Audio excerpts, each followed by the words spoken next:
could be at Murrayfield. Just magnificent.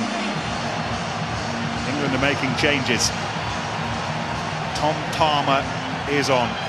Unlucky to lose his place in the starting 15 in the first place. Well taken by Tuolangi. England needing a quick response. Wilkinson trying to find it, tackled by Strokosh.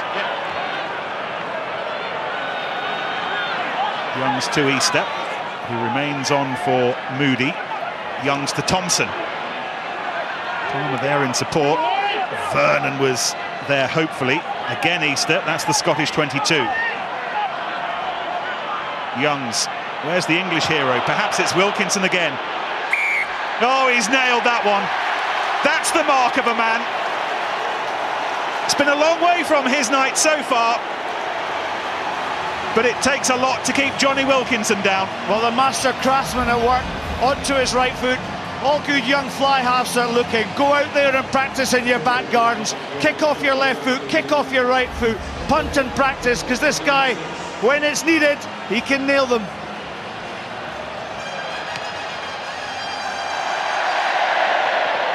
And the lead is back to 6 points. And you can work out the implications of that for yourself, I'm sure, by now.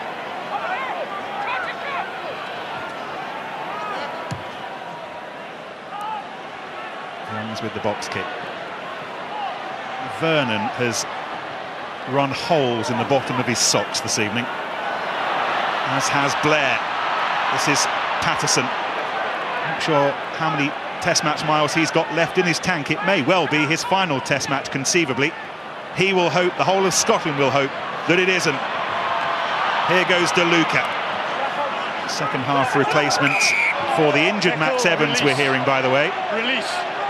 And England have the penalty, and Moody prepares to come back on. Well, Moody takes a slip and comes back in. I feel a couple of times tonight Scotland have run the inside channels rather than the outside channel. Now that time they decided to go on the outside. DeLuca penalised, but they did find space, and I think Scotland should look to vary the game.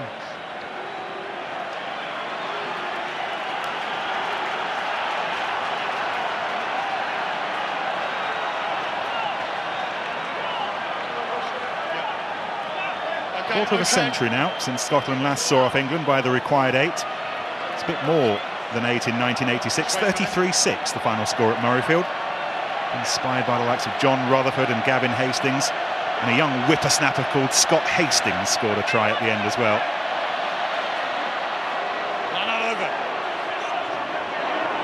The win doesn't need to be so handsome this evening, but they've got their defensive work cut out here, because England and Haskell have control from that line out.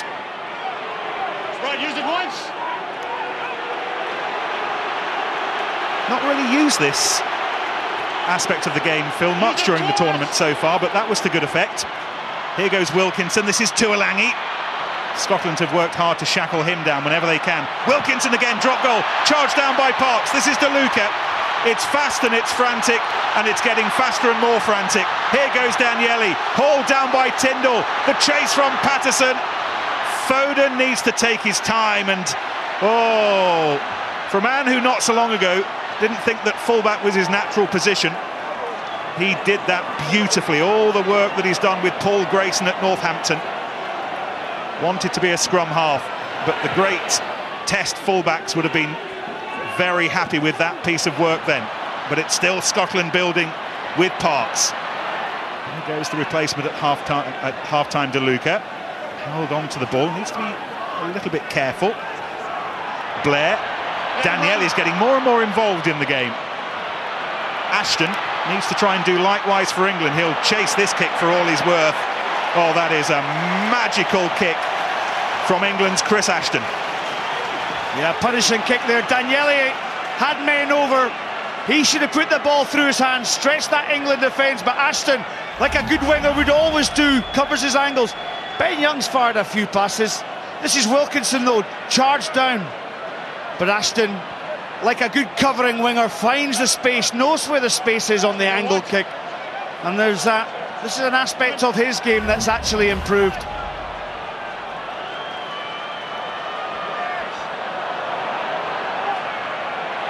England have nicked the line out through Croft. And they get the penalty. Collapsing them all.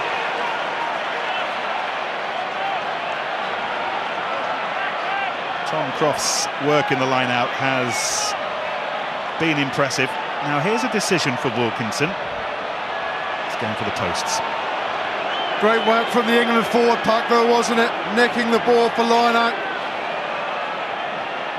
Ali Kellock there, guilty. Collapsing that maul, referee says. Johnny Wilkinson for the kick. Great work there, Tom Croft. Getting up well, snatching it out the air. And now Ali Kellock, the guilty party.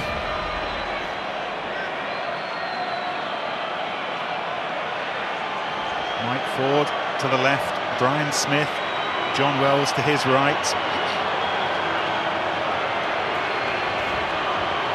All eyes on this man.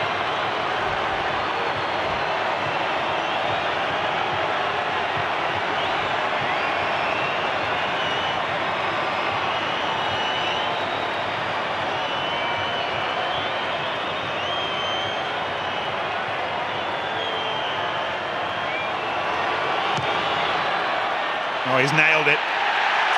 Wilkinson nails it. He's dealt with all the fuss this week with a seen-it-all smile. And kick by kick, Wilkinson is leading England to safety, if not necessarily the lead in this match. Well, he's also dealt with the fuss in the first half. The missed penalties are forgotten. He's able to mentally move on. And he's now readjusted his style and kicking confidently and being more involved in that game management. Lewis Moody still waits to come on. Scotland are bringing on Ross Rennie, so when Moody does return, he'll be up against a genuine scavenging number 7. Really taking the place of John Barkley. Nathan Hines is coming on for Alistair Strokosh as well.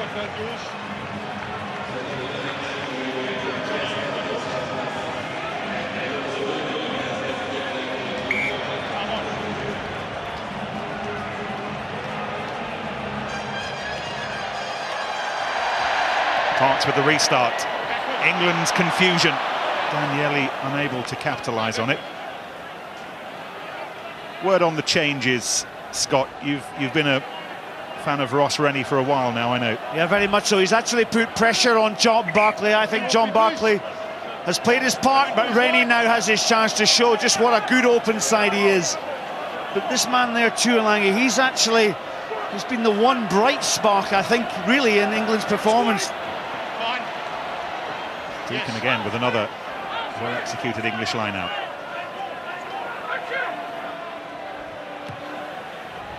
Youngs directly into touch from his own 22, which is fair enough. Just another word on Scotland's changes. Nathan Hines that comes out, obviously more used to playing in the second rows, but adds a physical dimension that's able to meet this juggernaut of an English pack.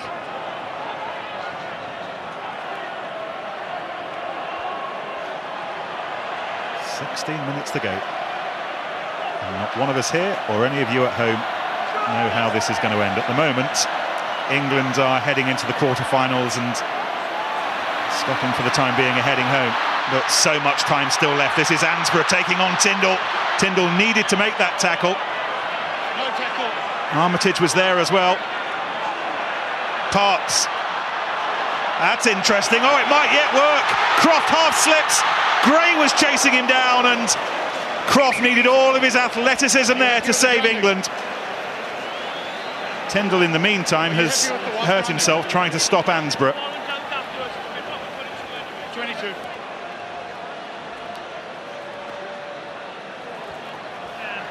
Well, Mike Tyndall in a bit of agony. It was a marvellous covering tackle to bring Ansborough down. Of course, Ansborough wasn't held in the tackle, so was able to get up again. And what about Croft on Gray? Almost the kick, the diagonal from Parks was pinpoint accuracy. Downward pressure is fine, 22. Restart the game.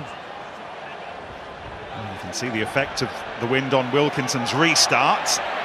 Did that come off the hands of Al Kellock? I think it did, and that's the reason England will have the line out.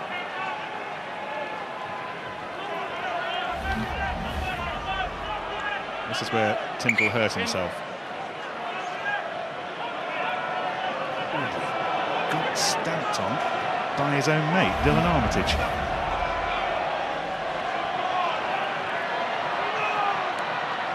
Easter to Stevens, who remains on. Corbisiero remains an option on the bench. Yes. Youngs. Daniele over the head, bounces dangerously, bounces really dangerously. Daniele did well. Oh, Tuolangi, not much use of the arm there. Ball away to Ansborough. This is De Luca. Tackled by Palmer. I think in the middle of all that, we saw a South Sea Islands tackle. Wonderful play though from Scotland, wasn't it? Risk and reward, going for it. It's on to do, then have a go. Good cover defence, Mike Tyndall. Snarling around, I think he's coming off. He's struggling after that knock from earlier. Where is he? He's limping around. Well, England have made a change, but they've made it at hooker. Steve Thompson being replaced by Dylan Hartley. Scotland making the change as well, and the chunk chugs off. Jacobson replaced by Dickinson. Hard to imagine that he's left anything on the pitch.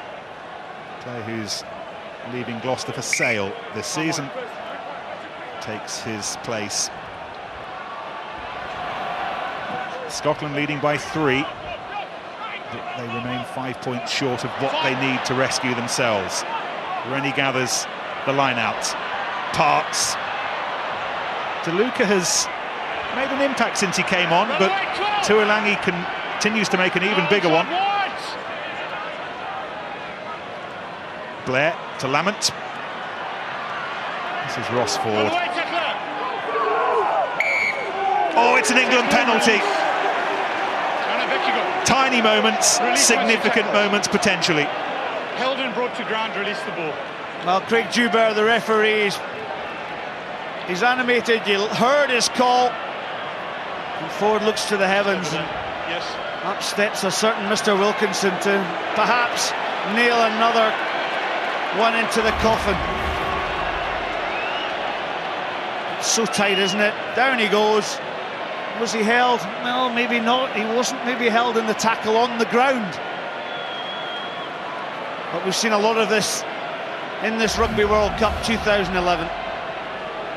It's an interesting decision to go for the posts. The conservative one would have been to drive the ball towards the corner flag and to keep possession. Wilkinson, though, says, leave it to me. If he gets it, England are level.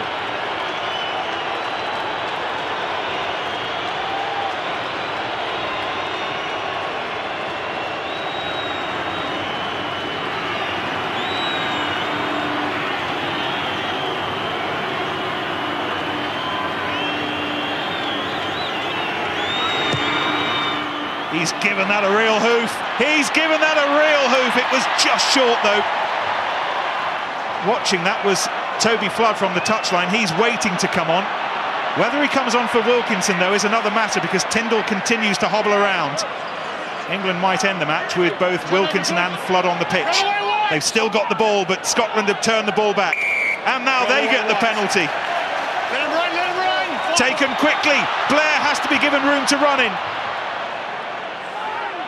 Everybody who was within 10 metres of the offence was out of the match, but now Scotland have lost the ball and England have it. This is Tuolangi, over halfway. It's turning out to be another of those ugly but epic England-Scotland encounters. No left, no left! Scotland's defence stayed strong, led by Ross Rennie. Youngs, Wilkinson to Tuolangi, that was ambitious. Wilkinson had to come in with his dustpan and brush to clear it up. Runs in.